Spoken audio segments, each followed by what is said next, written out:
Fayam bagi 'alal mu'minil muqini bitablighihim. Seorang mukmin yang yakin seyakin-yakinnya bahwa Rasul bersifat tabligh, seorang mukmin yang telah bulat i'tiqadnya bahwa Rasul bersifat tabligh, seorang muslim yang mantap keimanannya bahwa Rasul bersifat tabligh, maka implementasinya mutaba'atur Rasul, kudu ngikut nyontoh menteladani Rasul, yaitu an yad'uwan nasa ilal khair. Kita kudu rajin mengajak orang kepada kebaikan. Assalamualaikum warahmatullahi wabarakatuh. Bismillahirrahmanirrahim. Alhamdulillahi rabbil alamin. Wassalatu wassalamu ala sayyidina Muhammadin wa ala alihi wa sahbihi ajma'in. Amma ba'du. Qala al-ulama'u, berkata oleh para alim ulama. Ini benar ini 46 ini, benar. Fayambagi 'alal mu'minil muqini 'ala tablighihim an yad'uwan nasa ilal khairi. Maka siogianya atas mukmin yang yakin seyakin-yakinnya atas sifat tablighnya para rasul, an yad'uwan nasa, oleh bahwa menyeru ia an-nasa akan manusia, ilal khairi kepada kebaikan, alladzi min jumlatihi, yang di antara jumlahnya kebaikan itu al-imanu, yaitu iman, wa ta'atu, dan ketaatan, biqaulihi, dengan ucapannya, wa fi'lihi, dan perbuatannya. Faman ja'ala ad-du'a ilal khairi da'bahu wa syughlahu faqad akhadha bihazzin wafirin min mirasi Rasulillahi sallallahu alaihi wasallam.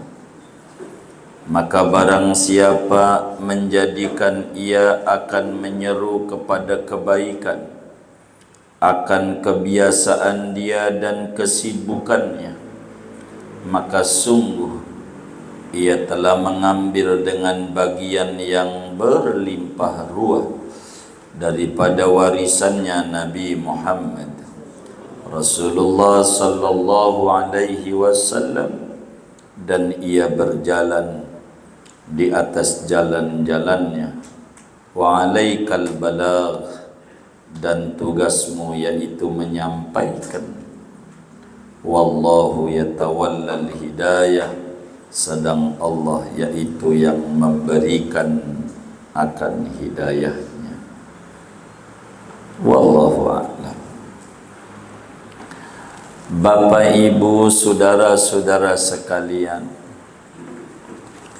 di dalam kalimat wa asyhadu anna Muhammadar Rasulullah sebagai syahadatul Rasul ba'da syahadatit tauhid, asyhadu an la ilaha illallah, dalam asyhadu anna Muhammadar Rasulullah terkandung 4 sifat wajib Rasul. Bila ngomongin Muhammad Rasulullah, di dalamnya ada siddiq, di dalamnya ada amanah, di dalamnya ada fatanah, di dalamnya ada wajib tabligh. Karena itu seorang muslim, seorang manusia yang umurnya 15 tahun ke atas, akalnya sehat, wajib yakin di dalam hati sanubarinya bahwa yang namanya Rasul itu wajib bersifat tabligh, mustahil kitman, menyembunyikan ajaran. Tentu karena agama yang wajibin beresiko. Kalau orang tuh yakin Rasul bersifat tabligh, imannya sah dan kelak akan dianugerahi surganya Allah.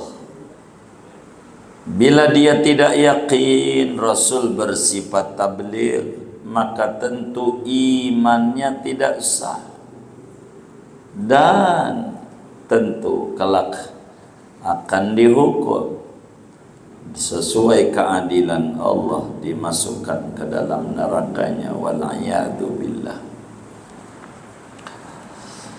Oleh karena keyakinan manusia, lebih-lebih muslim, bahwa Rasul bersifat tabligh dan keyakinan itu adanya di dalam hati, hati itu tidak kelihatan, maka harus ada tanda keyakinan sesuai dengan janji di awal kitab ini dibuat oleh penyusunnya, bahwa ada 3 instrumen pembahasan dalam setiap sifat. Yang pertama definisi sifat, yang kedua dalil sifat akli maupun nakli, dan ketiga implementasi sifat yang diyakini. Malam hari ini Bapak Ibu Saudara, kita memasuki bagaimana mengimplementasikan keyakinan bahwa Rasul itu bersifat tabligh. Qala ulama, berkata para alim ulama, sebagai warasatul anbiya, sebagai surujud dunya wa masabihul akhirah. Ulama sebagai ahli waris para nabi, ulama sebagai pelita-pelita dunia, di mana majlis ini kalau enggak ada lampu gelap, tapi tidak parah. Tapi kalau enggak ada ulama, gelap kehidupan kita. Ini berakibat fatal. Laulal ulama lasaran nasu kal bahaim. Andai enggak ada ulama, manusia tak ubahnya seperti binatang. Apa kata ulama?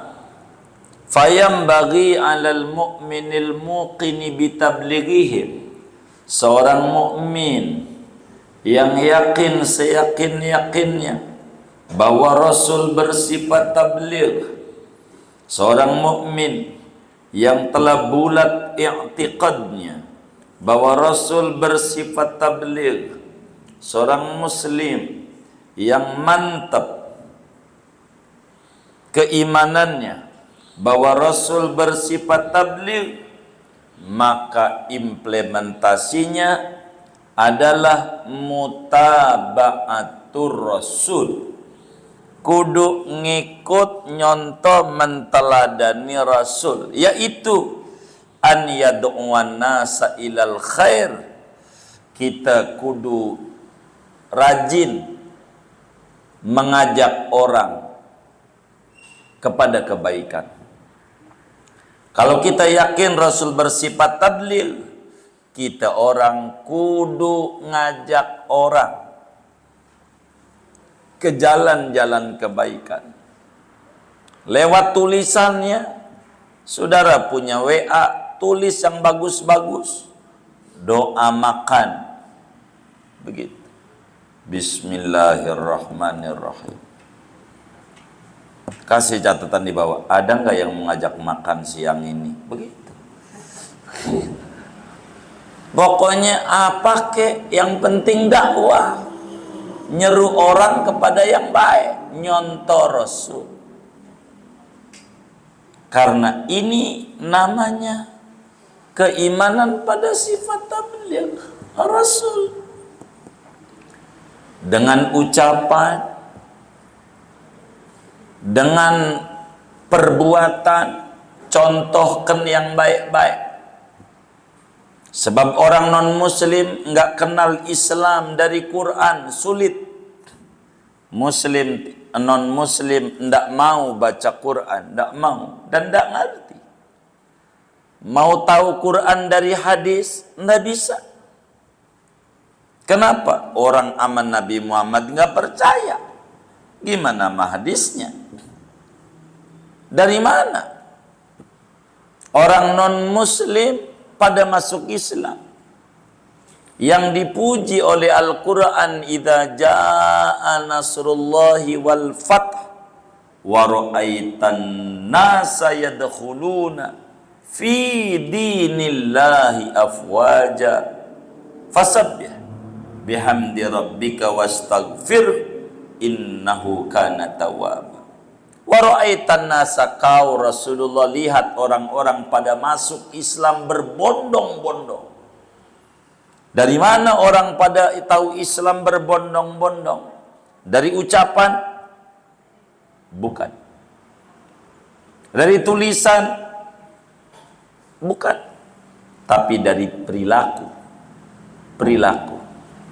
Bagaimana para wali-wali songo dulu berperilaku dalam dagang, bagaimana caranya mereka menyampaikan dagang, itu tabligh juga. Tabligh juga.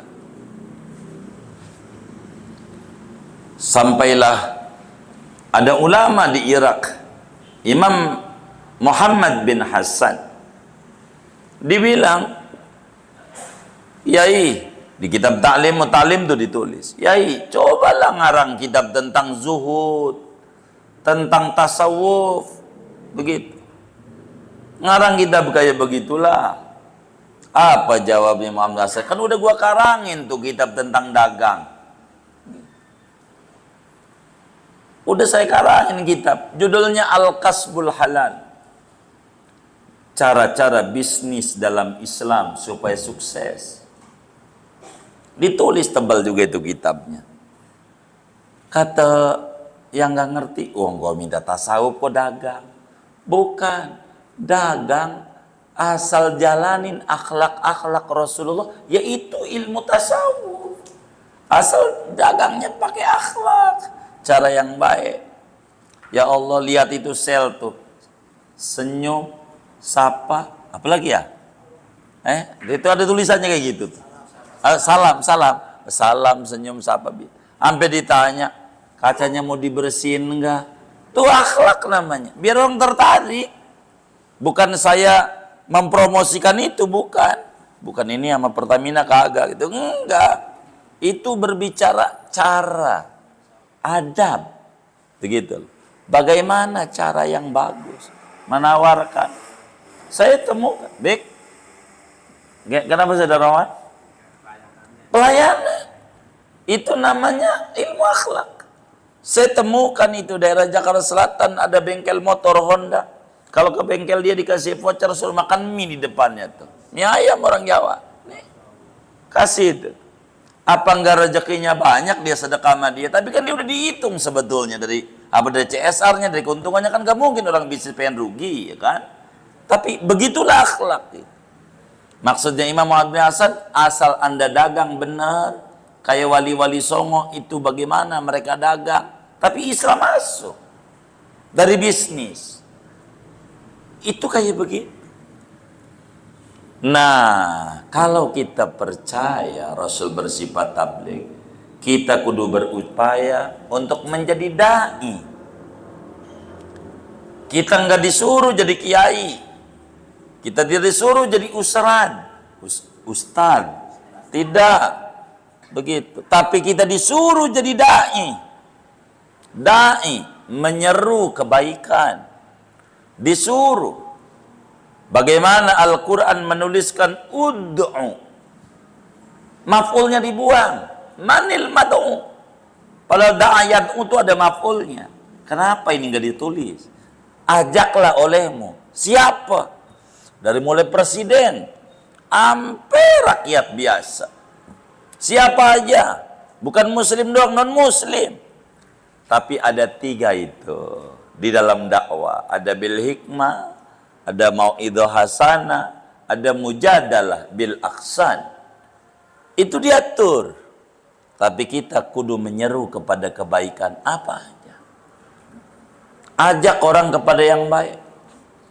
Ajak. Mana di antaranya mengajak yang baik? Ngajak keimanan, ngajak ketaatan nama Allah. Ngajaklah kita kalau jadi pejabat yang benar. Kalaulah kita jadi pedagang yang benar. Kalau lagi apa aja dah. Jadi rakyat yang benar. Ilmuwan yang benar apa aja. Jadi ajak orang untuk yang baik-baik dengan ucapan. Begitu. Dengan sikap yang paling tinggi. Perbuatan, contohin. Perbuatan tuh contohin. Silakan. Jangan kita nggak ajak orang kepada kebaikan. Ajak. Pakai orang. Biar dekat sama Allah. Biar dekat sama Rasulullah. Ajak. Sebab ini yang paling tinggi, saudara. Ahabbu ibadillahi ta'ala ilallah anfa'uhum li'ibadih. Dalam satu hadis Rasulullah sallallahu alaihi wasallam bersabda, yang paling dicintainya hamba Allah di mata Allah, yang punya nilai manfaat lebih untuk orang banyak. Bagaimana cara kita bermanfaat lebih untuk orang banyak? Dakwah. Ngalir terus nih kayak ngaji kayak gini nih. Bapak dongengin kalau ngaji tuh sama bini, sama anak. Bukan riak, namanya dakwah. Tuh hebatnya ngaji. Makanya ngaji sama sholat sunnah 1000 rakaat ganjarannya. Tinggian ngaji. Biar kata 10 menit ngajinya. Jauh. Sampai Nabi bilang, man ta'allama baban minal ilmi amila bihi aw lam ya'mal kana afdala min an yusalliya alfa rak'atin tatawu'an. Barang siapa mempelajari satu bab ilmu, bab wudu dah, begitu, mau diamalin ke ilmu yang dia ngaji itu atau tidak, terlepas itu, ngajinya doang, itu lebih tinggi daripada sholat sunnah 1000 rakaat. Ngajinya doang, duduk, begitu, duduk doang. Kenapa gitu? Tinggi banget. Begini. Kalau kita malam sholat sunnah sampai 1000 rakaat, lalu kita dongengin ya sama kawan-kawan. Ya Allah, mata rada sepet-sepet dikit, saya malam tahajud 1000 rakaat. Begitu. Itu namanya apa? Namanya apa? Ria. Bagus enggak? Enggak bagus sama kamu. Tuh. Tapi kalau saudara malam ngaji bab wudu, lalu kemudian didongengin bab batal wudu sama orang-orang, jadi ternyata ya kentut, kalau walaupun gak sengaja batal wudu. Tuh. Itu nggak ria, namanya dakwah. Tuh. Sama didongengin gitu. Maka dakwah itu penting. Mencontoh Rasul, dakwah. Apa aja ajak kepada kebaikan. Dakwah. Ajak kepada kebaikan. Silakan. Dakwah. dengan ucapan, dengan perbuatan, dengan sikap, dengan apa aja. Itu silahkan. Lihat tuh di mobil-mobil tuh. Ada orang mobilnya nulis la haula wala quwata illa billah. Ada nulis Allahumma sholli ala Muhammad. Ada nulis sallallahu alaihi wasallam. Macam-macam. Dakwah. Itu dakwah. Jadi setidak-tidaknya orang yang di belakangnya juga baca Allahumma sholli ala Muhammad. Begitu. Orang baca sallallahu alaihi wasallam. Baca. Orang tuh. Jadi dakwah namanya. Begitu. Itu tulisan di belakangnya. Yang motornya jelek jangan mendahului. Itu sih bukan dakwah. Menghina. Siapa tuh yang motornya stikernya tulisan itu tuh? Aduh, begitu. Ini udah keren. Zaman nggak pakai gigi metik loh, begitu. Enggak. Pakai tulis yang bagus. Tulisan tuh apa aja. Sebelum masuk ucapkan salam. Begitu. Begitu. Kayak begitu. Gitu. Jadi bikin, jangan saudara ditulisin toilet, nggak usah, itu bukan dakwah. Gitu. Dakwah tuh doa masuk WC. Orang juga tahu berarti WC dalam. Tapi ada dakwah. Dakwah itu perlu. Gitu. Apa? Dakwah. Gitu. Jadi perlu dakwah. Dan ini adalah akhlak Islam. Kita dituntut untuk menjadi dai, menyeru kepada kebaikan. Enggak mesti. Kalau dakwah itu enggak mesti pakai Quran, enggak mesti pakai hadis, lafadznya enggak. Beda sama tabligh. Kalau kita dakwah, Rasul tabligh. Gitu. Kalau tabligh kudu utuh. Pesentuhannya enggak boleh hilang barang sekuru. Bagaimana para sahabat kalau nyampein hadis Nabi? Khawatir Nabinya ngomong begini. Kenapa para ulama kalau ngomong terakhir hadis al-hadis au kama qala Nabi sallallahu alaihi wasallam. Hadis yang saya baca ini mungkin kalaupun salah pengucapannya yang Nabi sabdakan, begitu. Takut mulut mimiknya nggak sama dengan apa yang disampaikan oleh Nabi. Itu namanya adab. Dakwah namanya. Jadi apa ke? Kudulah kita dakwah. Faman ja'ala du'a ilal khairi da'bahu. Siapa saja memasang dirinya, menjadikan orang yang menyeru kepada kebaikan sebagai tugas aktivitasnya, kebiasaannya dia menasihati orang, menyampaikan kebenaran kepada orang, maka orang itu telah mengambil warisan banyak dari Rasulullah sallallahu alaihi wa alihi wasallam. Kalau pengen kita mulia, sampaikan kebaikan. Ngaji sampai nama yang lain. Jangan takut. Masing-masing ada kelasnya. Jangan takut. Si ini kelasnya ini ada masing-masing. Kita ngaji aja. Nggak perlu takut. Nggak perlu. Ini namanya dakwah. Menyeru kepada yang baik-baik. Jangan takut, kita bisanya tahlil, pimpin tahlil, enggak apa-apa. Ajak kepada yang baik-baik. Bagaimana zaman dulu ada namanya kerja bakti. Kerja ini zaman dulu. Itu dakwah. Sama-sama gotong royong, silaturahim. Kalau sekarang kan kagak, laporan sama dinas kebersihan. Ini sampah nih. Enggak ada gitu. Sian kita jadi RT, nyengir aja tuh Pak RT. Kayaknya susah warganya. Begitu. Jadi dakwah ini penting. Dakwah apa aja.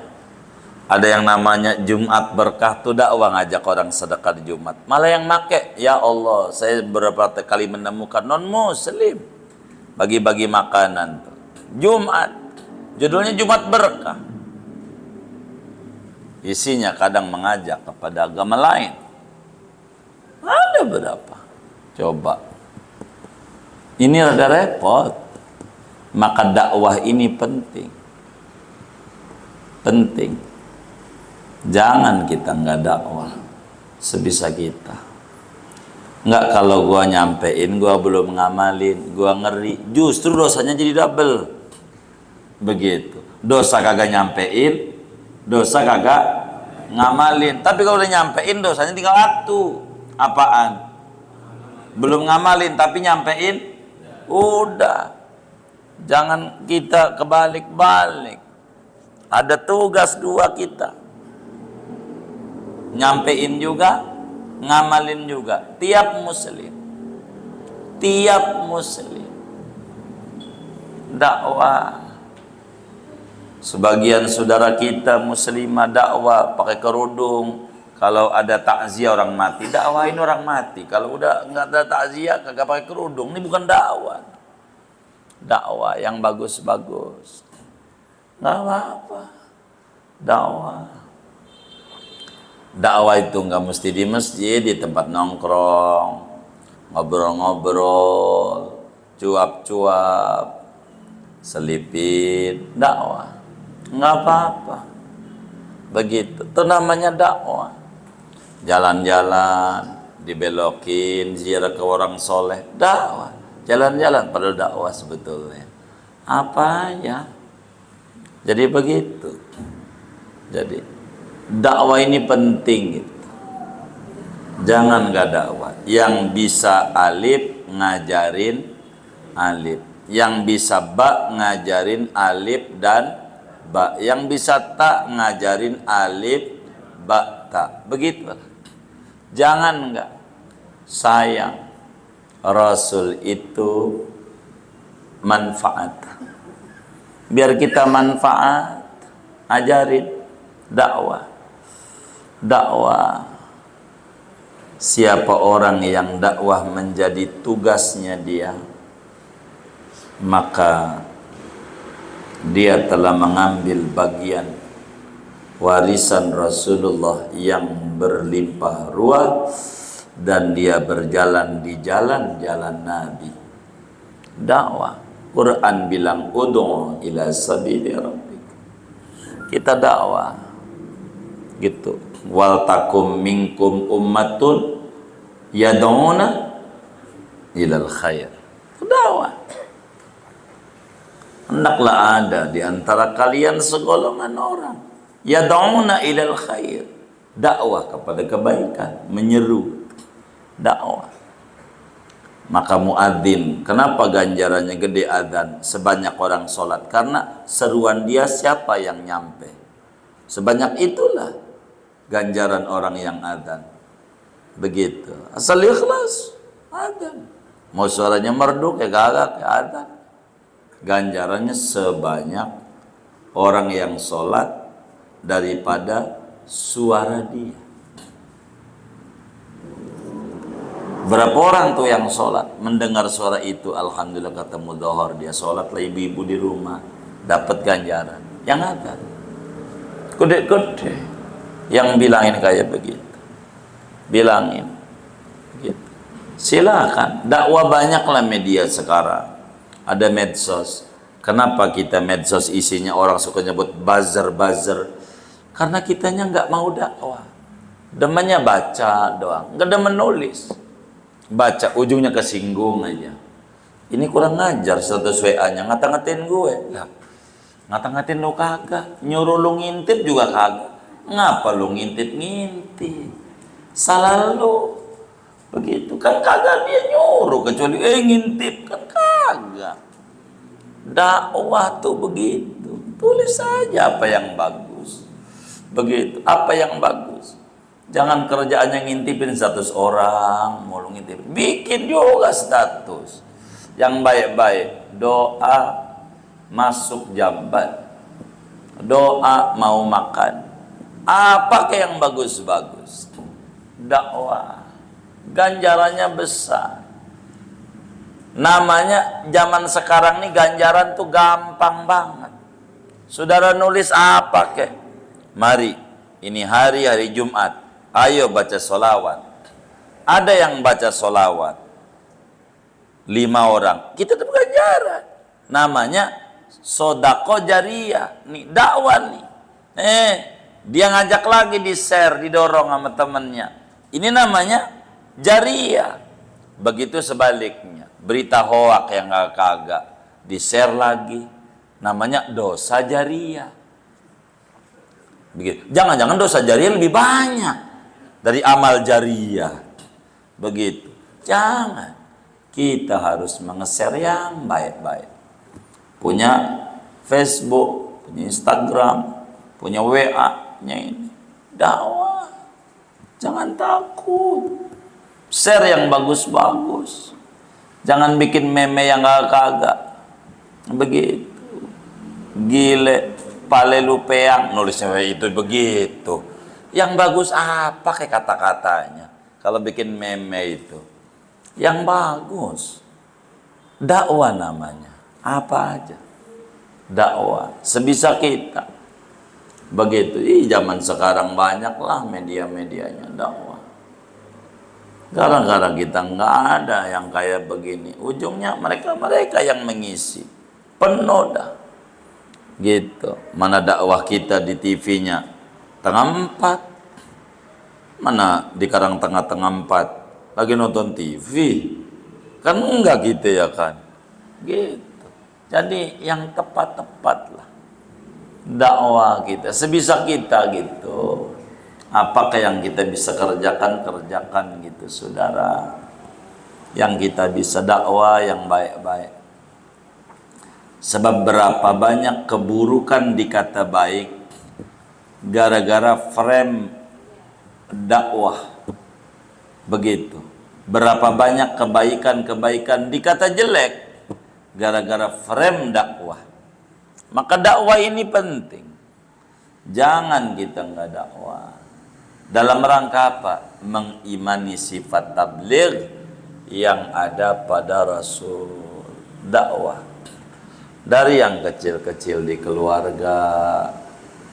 Begitu. Teman-teman, yuk arisan yuk. Begitu arisan, kita ratiban ya biar rezeki luas. Padahal biar hatinya mantap sama Allah. Entar kalau udah mantap rezekinya luas. Apa kek? Dakwah. Yang penting mau. Begitu. Dakwah. Biasa ada tantangannya. Ngajar orang besar, selawat duit mulu, nggak ada biar dekat sama Allah. Iya beda. Kelasnya. Coba aja tulis ente, nih sholawat ini biar deket sama Allah. Ya, nggak tertarik. Nih sholawat ini baca nariyah 4044, utang lunas. Itu. Utang lunas nih. Pas juga nih. Ini kayaknya malaikat yang ngirimin ini status ini. Begitu. Baca. Begitu. Baru dapat 4 kali. Ya, masih 4040. Nggak ada, ya nggak jadi lunas. 4 berhenti, baru ujungnya. Kalau ujung depan mendingan udah 4000 ya kan. Apa kek? Dakwah. Bagaimana ulama-ulama itu dakwah. Begitu, dakwah. Ujungnya hebat karena kita nggak ngerti lah yang kemudian kita nggak paham dakwah orang dulu. Anaknya cegukan, tahu cegukan? Apa itu ya? Apa? Cegu, gitu.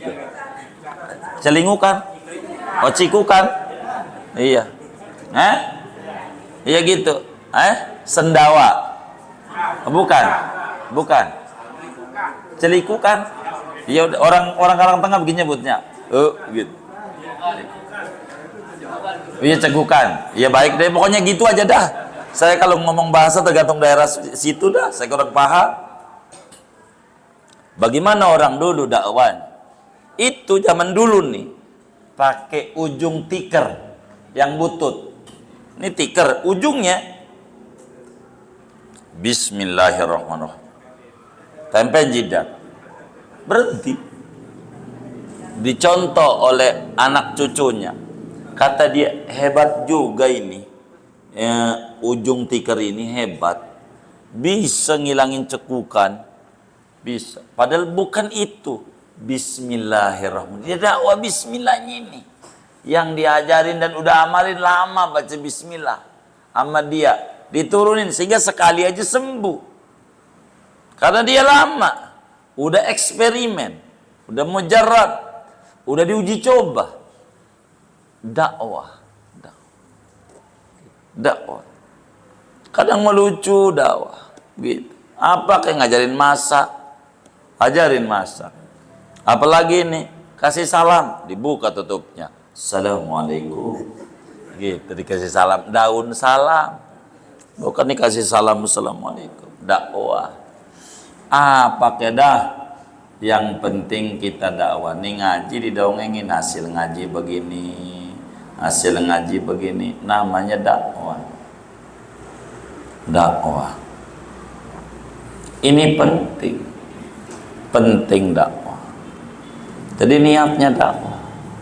Gara-gara niat dakwah itulah menjadi banyak manfaat.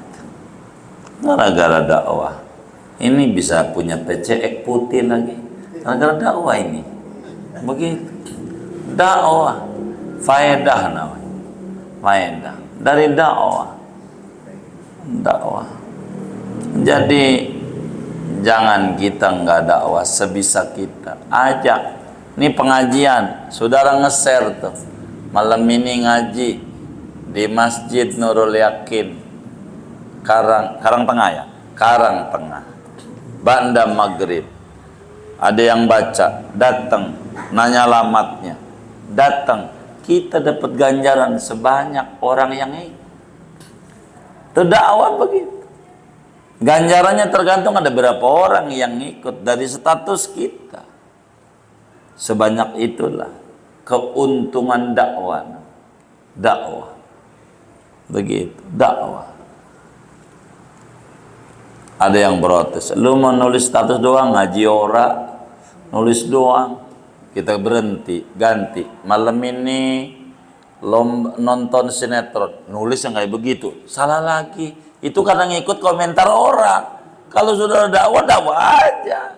Doain biar besok lusa juga ngaji, bukan nulis doang. Begitu. Jadi jangan berhenti. Dakwah tuh begitu. Begitu. Jangan berhenti. Itu dakwah baperan repot. Gua nggak ngaji. Ada si Anu. Ngaji yang disalahin. Ini nggak bener nih. Gua nggak ngaji karena gua nggak punya seragam. Jadi malu kalau nggak pakai seragam. Bang, beliin lah. Kata laki, ya Allah, kredit aja tuh kulkas belum lunas, puyeng. Gitu. Jadi dakwah tuh apa aja deh. Yang penting yad'una ilal khair. Faman ja'ala ad-du'a ilal khairi da'bahu wa sughlahu faqad akhadha bihadzin wafirin min mirathi Rasulillah sallallahu alaihi wasallam.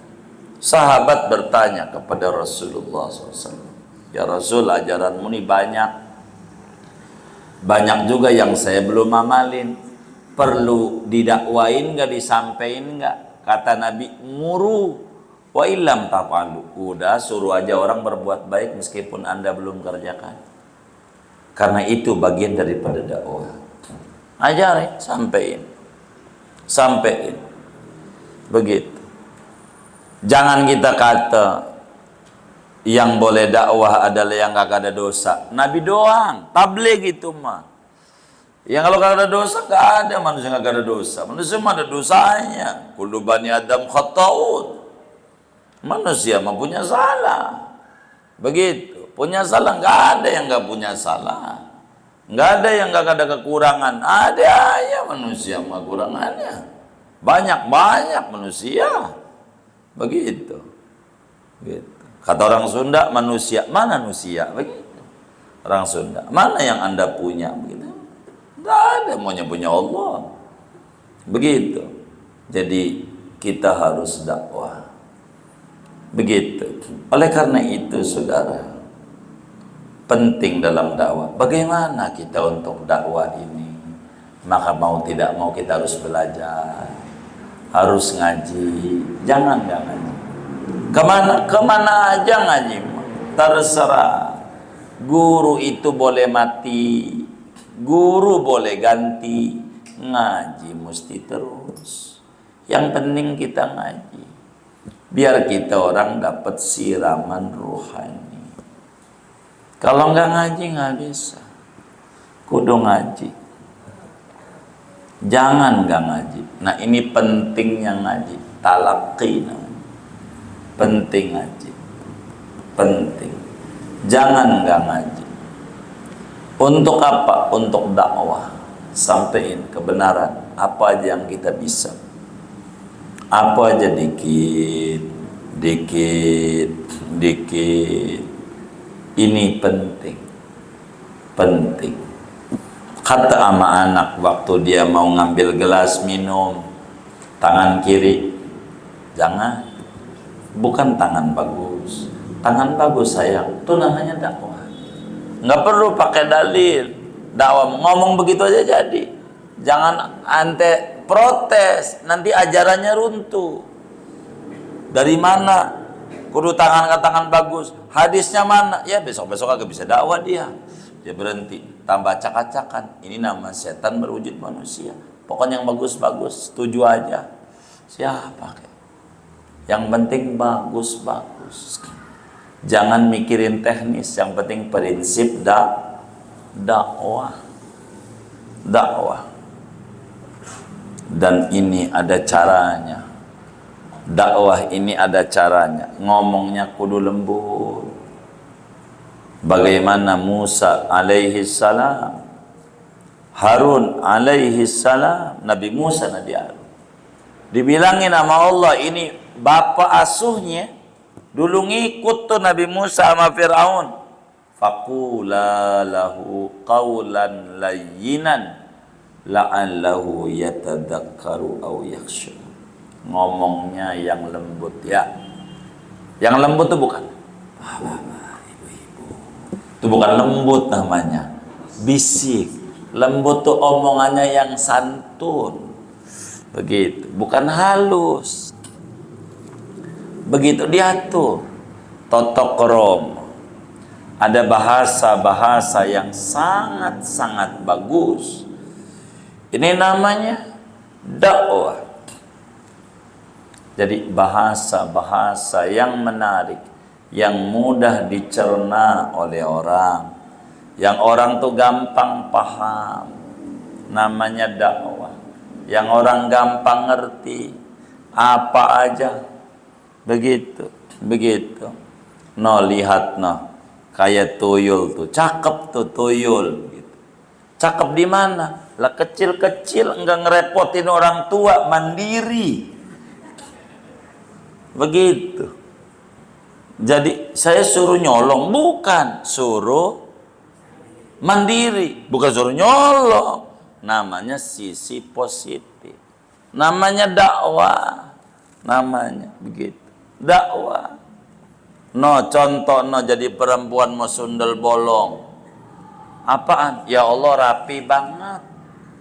Sundel bolong. Timbang mau ganggu orang doang.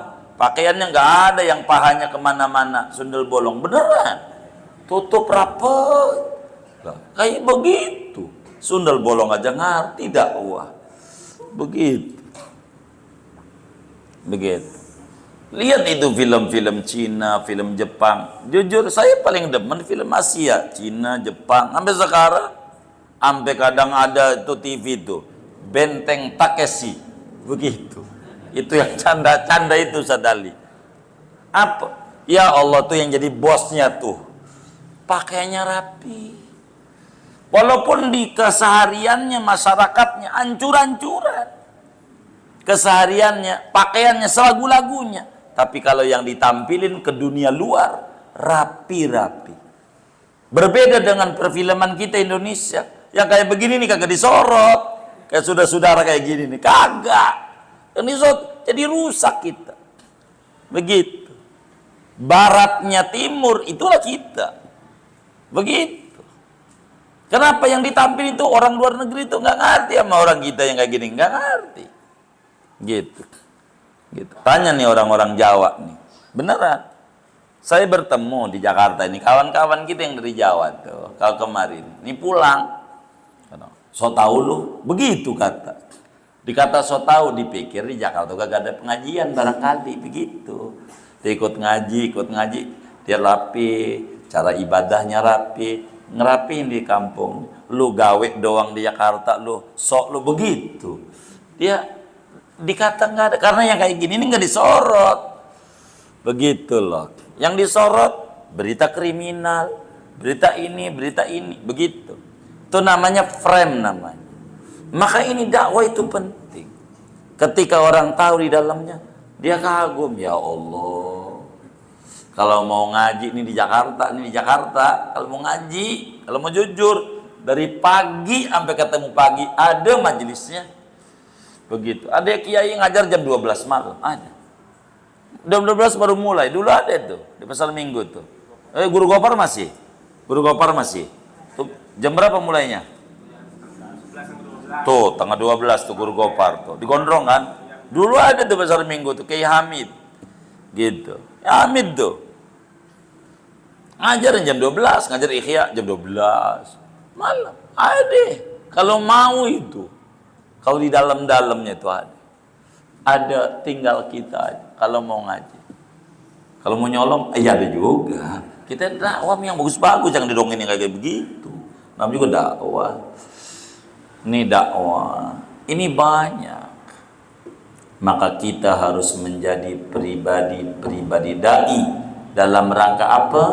Ngamalin keyakinan kita bahwa Rasul sifat tabligh dan kita disuruh dakwah. Dan ingat, wa alaikal balagh, tugas Anda nyampein ajaran. Orang nurut atau tidak nurut bukan urusan Anda. Anda tulis udah zuhur, yang belum zuhur siap-siap sholat zuhur. Ada orang sok suci lo, gitu, doain biar saya suci, gitu aja jawabnya. Lu mau ngeledek gua mulu, didoain bagus agak mau. Gitu. Kalau dakwah yang bagus, gitu. Begitu. Cie kata yang komentar. Jadi ustadz nih. Amin. Begitu. Dakwah namanya. Jadi jangan orang-orang kritik begini mundur. Jangan. Tulis yang bagus-bagus, apa aja. Begitu. Ini namanya dakwah. Saudara kerjakan yang bagus-bagus. Niatkan itu dakwah. Apa aja yang bagus-bagus. Ini dakwah namanya, dakwah. Dan bila ini kita ambil bagian pada bagian ini, maka kita namanya mengambil berlimpah ruah warisan Nabi Muhammad. Sebab Nabi tidak mewariskan uang. Wa innama warrasul ilma. Nabi itu mewariskan ilmu. Dan siapa yang mengambil ini, dia akan ditinggikan derajatnya. Yarfa'illahu alladhina amanu minkum walladhina utul ilma darajat. Allah tinggikan derajatnya orang beriman biasa 1 derajat. Sementara orang-orang yang diberikan ilmu berderajat-derajat. Oleh karena itu, mari dengan ngaji sifat tabligh dan menutup malam hari ini, kita berupaya menjadi pribadi dai, yakni penyeru kebaikan, penyebar kebaikan, mengajak orang ke jalan Allah, mengajak orang untuk dekat dengan Rasulullah, mengajak orang ke jalan-jalan kebaikan. Dan tidak mesti kita harus kemudian itu menjadi ustadz, menjadi kiai, menjadi apa, benda mesti dah.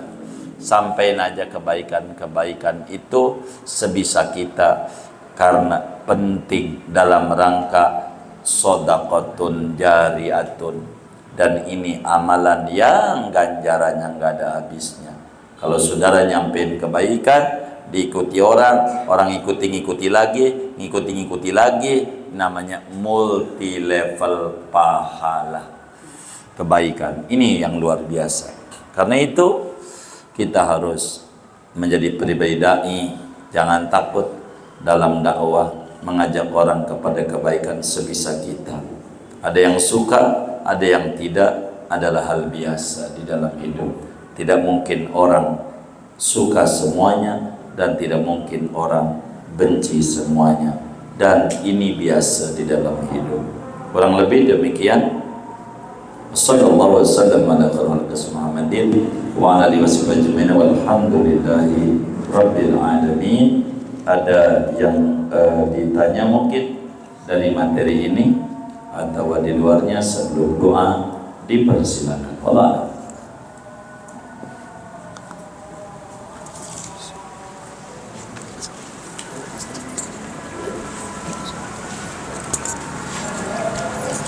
Assalamualaikum warahmatullahi wabarakatuh, Pak Kiai. Waalaikumsalam.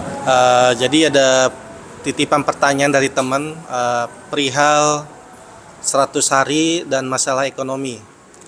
Jadi dia ingin mengadakan 100 hari ibunya, sudah menyisihkan uang, tapi terpakai untuk orang tuanya lagi yang sakit dan anaknya dan kemudian keluarganya, hingga terpakailah uang untuk 100 hari itu.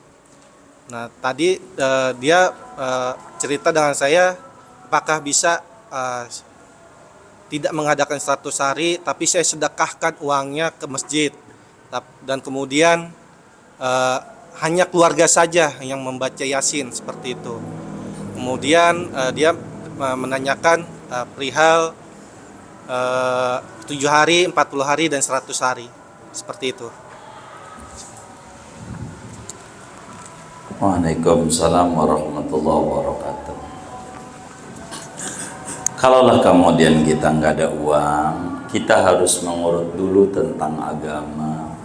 Mana yang aham, mana yang muhim, mana yang masuk kategori prioritas, mana yang bukan, mana yang wajib, mana yang sunnah. Kalaulah kemudian berbicara 100 hari, tapi ujung-ujungnya nanya ada 7, ada 40, ada ini, nampak ada 2 sebetulnya. Kalau kemudian dia pengen enggak ngadain 100 hari, sampein sama temennya, karena ini pertanyaan kata dari temennya, jadi saya enggak buat jamaah juga, buat temennya. Kalau sudah enggak tahu temennya siapa, nanya mau kawan kita.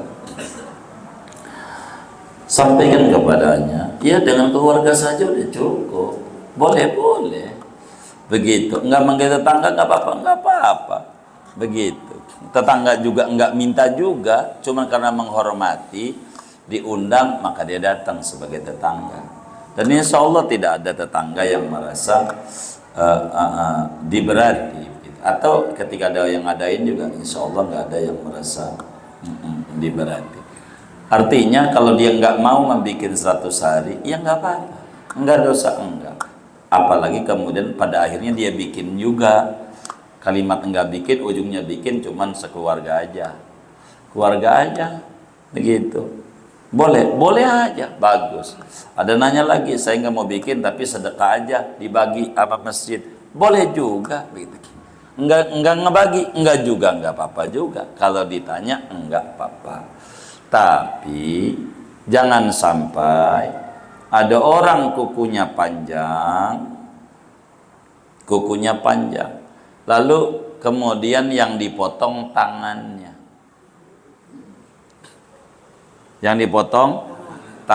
Kenapa? Pegel motongin kuku mulu. Daripada motongin kuku mulu, mendingan yang dipotong tangannya. Ini namanya sikap benar apa enggak benar nih?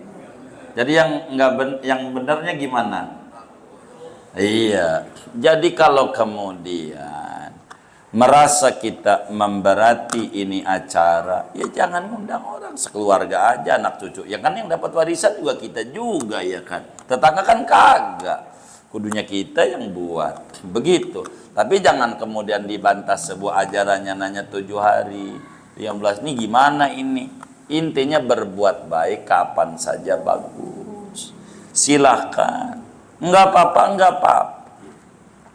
Meski acara 7 hari, 40 hari, Imam Suyuti jelaskan. Di dalam kitabnya Al-Hawi lil Fatawi, ada hadisnya, ada pada. Kalau berbicara tentang ajarannya. Tapi, kembali lagi, ini bukan barang wajib. Ini adalah barang baktinya anak kepada orang tua, tetangga datang ya silakan.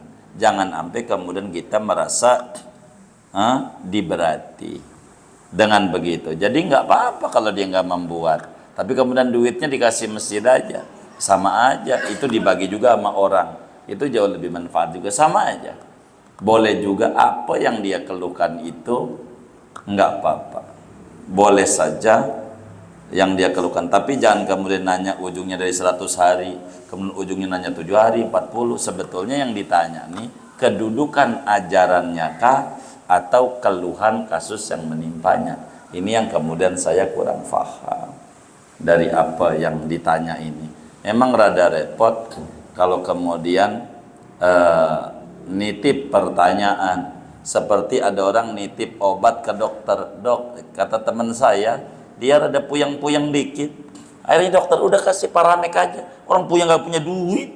Begitu. Jadi susah ngira-ngiranya. Jadi kami tuh kurang begitu suka dan kalimat ini pertanyaan dari orang. Karena suruh menilai makanan orang itu rada sulit kaminya. Jadi jawabannya bisa panjang nih arahnya yang nanya nih. Arah ajarannya, apakah arah kesulitan dirinya dengan dananya yang kepake atau yang mananya, itu yang kemudian kita untuk mengurainya menjadi panjang begitu, karena keihtimalannya terlalu banyak. Singkatnya, kalau dari apa pertanyaan yang pertama ditanya, ya boleh saja seturut-turut keluarga, nggak apa-apa. Kalau nggak mau manggil tetangga juga nggak apa-apa, sama waktu wafatnya dikubur sekeluarga juga nggak apa-apa, nggak perlu bilang-bilang taruh bendera kuning, nggak apa-apa juga. Orang kewajibannya kita, bukan orang-orang yang bakal dapat warisan ya anak-anaknya sama cucu-cucunya. Dialah tuh yang mandiin, yang segala macam, amil ya orang lain, karena orang lain kita perlulah menghormati. Kurang lebih kayak begitu aja. Begitu, nggak apa-apa, jangan paksa barang sunnah. Kalau kemudian tidak mampu, jangan jadi beban.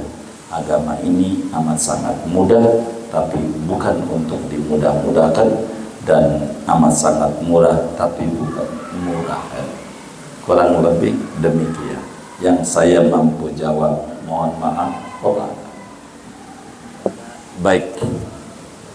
Jadi mohon Bu, ada pertanyaan dari pemirsa RTG TV yang mereka yaitu sangat mengharapkan jawabannya dari Ibu Naya. Bagaimana hukumnya bila ada orang awalnya dia sholat masbuk berdua ikut di masjid, kemudian karena dia masbuk sholat di masjid selesai, dua orang itu berdiri, nah ternyata yang satu mundur ikut berimam kepada makmum juga awal tadi kan. Bagaimana hukumnya? Apakah sholat seperti itu sah? Iya, baik.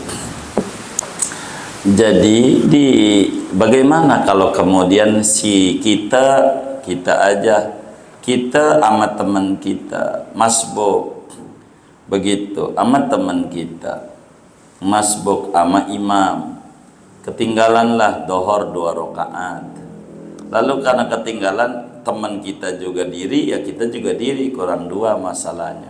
Cuman kita mundur, bermakmum lagi kepada teman ini, kan begitu ya? Ya, di Fathul Mu'in dijelaskan yang kayak begini namanya hukumnya makruh, meluputkan ganjaran daripada berjamaah, enggak dapat. Tapi boleh, sah, enggak apa-apa. Itulah yang kemudian sama aja berbicara nyolek-nyolek itu. Begitu, sama-sama. Artinya dengan dia niat bermakmum kepada temannya ini, apakah kemudian dapat ganjaran 27? Enggak. Kan udah dapat tadi sama imam pertama 27. Lah kalau yang ini dapat dapat 54 derajat, enggak ada. Maka kalau kita sama-sama masbuk, udah bahasa kampungnya sholatnya balapan. Artinya balapan tuh bukan balapan, tapi masing-masing saja. Tidak perlu kita ngikut teman kita, meski teman kita ini kiai, guru gitu. Gua kagak enak kalau sujud duluan. Ini kan guru, ini kan gua kagak enak juga. Enggak ada kagak enak, ini sama Allah urusannya. Sama-sama masbuk masalahnya, sama-sama masbuk. Hanya ibarat Fathul Muin, termasuk juga nggak dapat 27 nih bahasa Fathul Muin nih, tapi nanti kita kritisi nih, tapi kajiannya belum nyampe. Adalah makmum kepada mantan makmum, masih juga dikata zohir ibarat Fathul Muin, zohirnya nggak dapat juga tuh ganjaran berjamaah 27 mantan makmum. Meski begitu di dalam i'anah terkoreksi pada bagian ini, di i'anahnya enggak yang pertama aja tuh yang hilangin. Jadi berbicara bermakmum sah enggak apa-apa, sah. Yang enggak boleh itu, yang bakal menjadi enggak sah bila bermakmum kepada makmum, sementara orang ini bermakmum kepada mantan makmum. Tadinya makmum, kita juga makmum, cuman mantan makmum. Boleh. Kayak kasus di beberapa daerah aja, gubernurnya udah habis, yang dipilih diunjuk, kita kagak milih, kagak, dia ngatur-ngatur, ikut dia boleh, kalau kagak dipecat juga. Kalau kita malas-malas, walaupun kita kagak milih juga, padahal bukan pilihannya begitu, nggak apa-apa. Namun dalam bab sholat berjamaah, maka bila kita udah bermakmum kepada imam A, biar kita sebaris ini masbuk, semuanya sholatnya sendiri. Ndak usah bermakmum amat temannya lagi, karena ndak ada dituntun untuk seperti itu. Kecuali bila kita telat, ada diri nih orang 10, kita mau imamnya yang mana? Ya terserah kita. Kayaknya ini aja deh, ini aliman nih, ngerti, ya udah kita mau aja sama dia. Kalau begitu di dalam i'anatul talibinnya masih dapat ganjaran berjamaah makmum kepada mantan makmum yang masbuk. Enggak apa-apa. Kurang lebih demikian saudara penanya yang saya bisa membantu menjawabnya. Mudah-mudahan dapat difahami. Panjangnya nanti di Fathul Muin saat kajian sholat berjamaah yang kita hanya baru nyampe rukun keempat, Fatihah, masih sunnah-sunnahnya dan belum kelar juga. Sedang ada 14, masih ada 10 lagi. Begitu. Itu begitu. Ya Fathul Muin lama ya. Begitu. Enggak apa-apa tapi karena dia lebih luas begitu. Gitu. Tapi kan enggak begitu, guru-guru kita banyak yang ajar Fathul Muin. Insyaallah kan ketemu. Ajaran itu ada. Kurang lebih demikian, Allah alam. Sudah baik. Kurban kan ada saya beberapa ngaji kuping lah gitu di sosmed perihal Rasul menyontohkan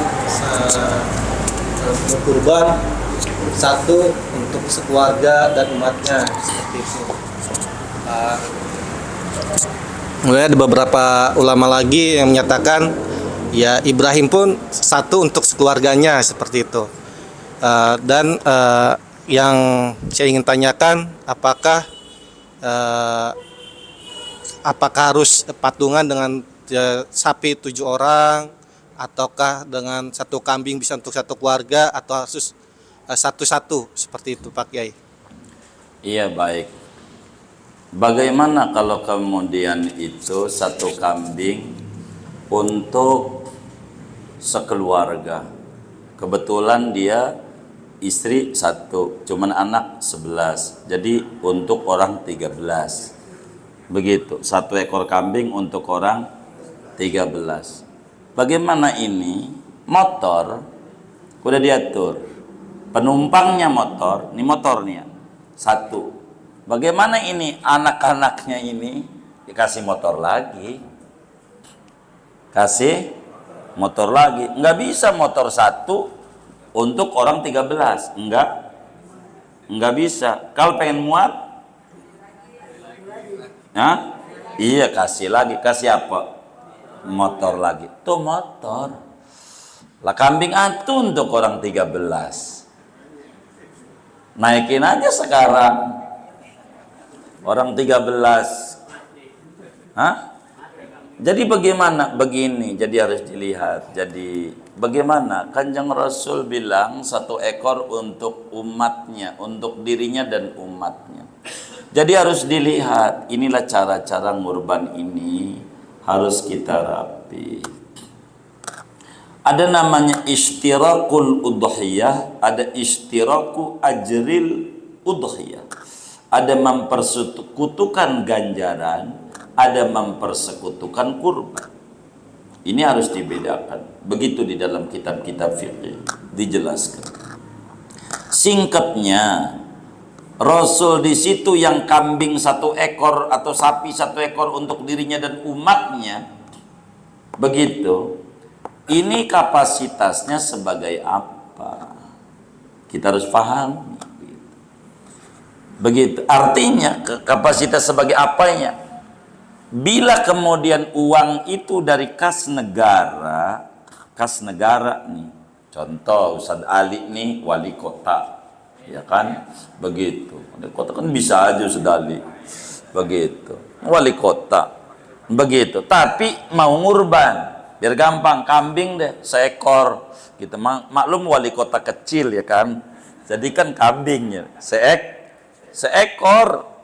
Ini bagaimana cara motongnya kambing 1 ekor ini wali kota? Bila pakai duit kas daerah, maka motongnya ini kambing, ini adalah kurbanku dan kurban masyarakat di wali kotaku. Wali kota apa? Wali kota A, wali kota A. Begitu. Yang muslim. Itulah yang Nabi sebut ani wa an Muhammadin wa an ummati Muhammad. Karena apa? Duitnya bukan duit pribadi. Maka bila pejabat itu ngasih kurban, tanya, ini kurban pakai duitmu, kok kantong gitu, atau pakai kas negara? Kalau kas negara, sebut negara. Itulah an Muhammadin, an ummati Muhammadin. Maknanya begitu.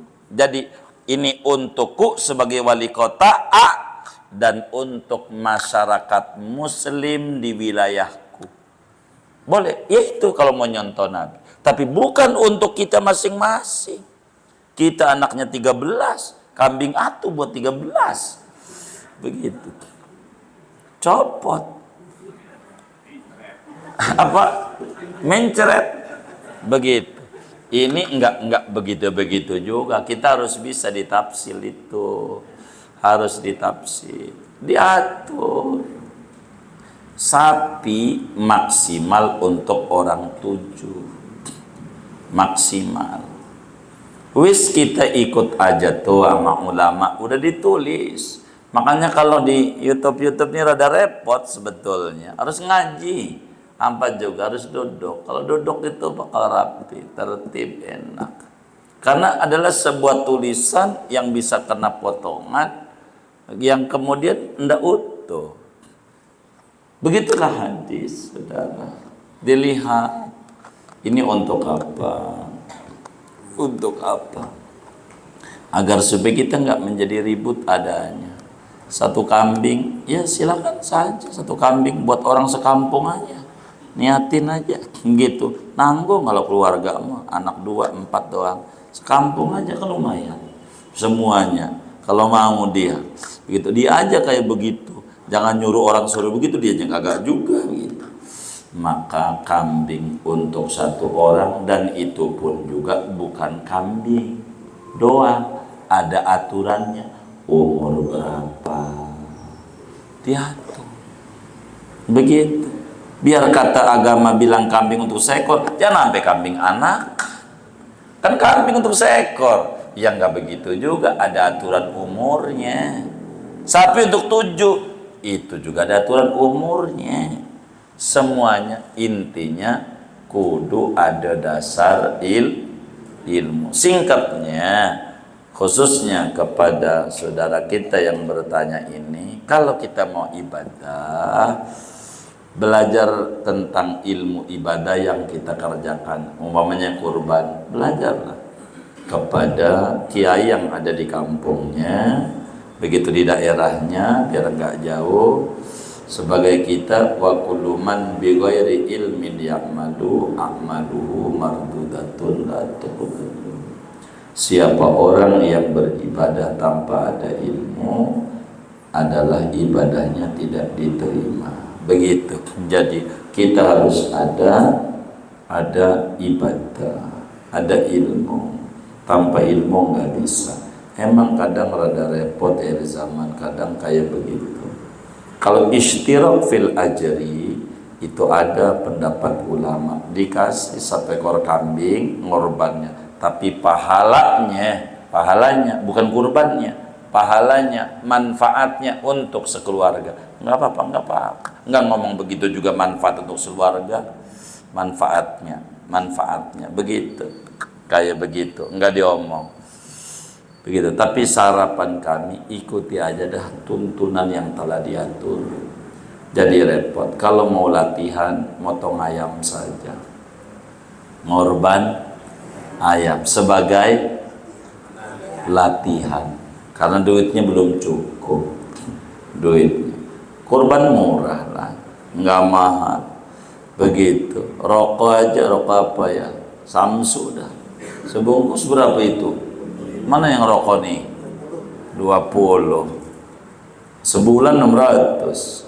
Setahun 7.200.000. Ya dapatlah kambing 7.200.000. Bisa 2 itu ya? Iya begitu. Kurangnya aja rokoknya setengah bungkus. Begitu. Simpen tahun depan bisa ngorban. Begitu. Jangan merokok sehari 4 bungkus, 5 bungkus. Begitu. Tiap tahun ngantri-ngantri daging kurban mulu. Malah nyalain pengurus masjid. Emang dasar Bang Haji ini menjadi pengurus, emang dia sentimen sama gue. Najong banget. Apa itu najong ya? Itu pakai najong lagi. Najong banget. Gua kagak dibagi. Ya, ngurbanlah latihan. Insya Allah kalau kita niatnya. Tapi kalau duit kita belum cukup di tahun ini, dari tabungan kita baru dapat duit 700.000 tabungan kita buat ngurban, dapat ganjaran. Niatnya semoga tahun depan cukup untuk ngurbannya. Begitulah hidup, jangan dipaksa. Begitu. Allah alam. Baik. Iya. Oh iya, boleh. Apakah itu menjadi tabung kurban aja, sedangkan kita biasa kurban itu sunnah, jadi dibagikan itu? Jadi kembali, kalau berbicara itu jadi wajib jadi sunnah tergantung pribadinya. Umumnya orang yang disebut tabungan kurban itu tabungan pengen ngurban. Kalau di rumah biasanya celengannya bolong mulu. Kalau di rumah, tahu nggak bolong? Hah? Dia juga yang ngebolongin, nyalainnya orang lain. Kalau di tangan orang aman. Oleh karena itu boleh saja. Nah, apakah yang tabungan-tabungan ini menjadi wajib ngurbannya? Nah, tergantung daripada yang nabung nantinya. Itu kan cuma naruh duit doang, bukan tabungan itu. Kira-kira tabungan tuh ngasih kambing dia? Kan enggak. Naruh duit yang bakal duitnya untuk kurban, kan begitu. Untuk kurbannya juga nanti bakal dilihat. Jadi nanti berbicara ini jadi wajib jadi tidak, tinggal kita tanya lagi kepada si yang nabung itu. Ini Anda ini maksudnya nadar? Yang enggak lah. Ini kurban sunat, kalau di rumah habis mulu duitnya, maka omongan dialah yang kita pegang pada akhirnya. Kurang lebih demikian. Wallah alam.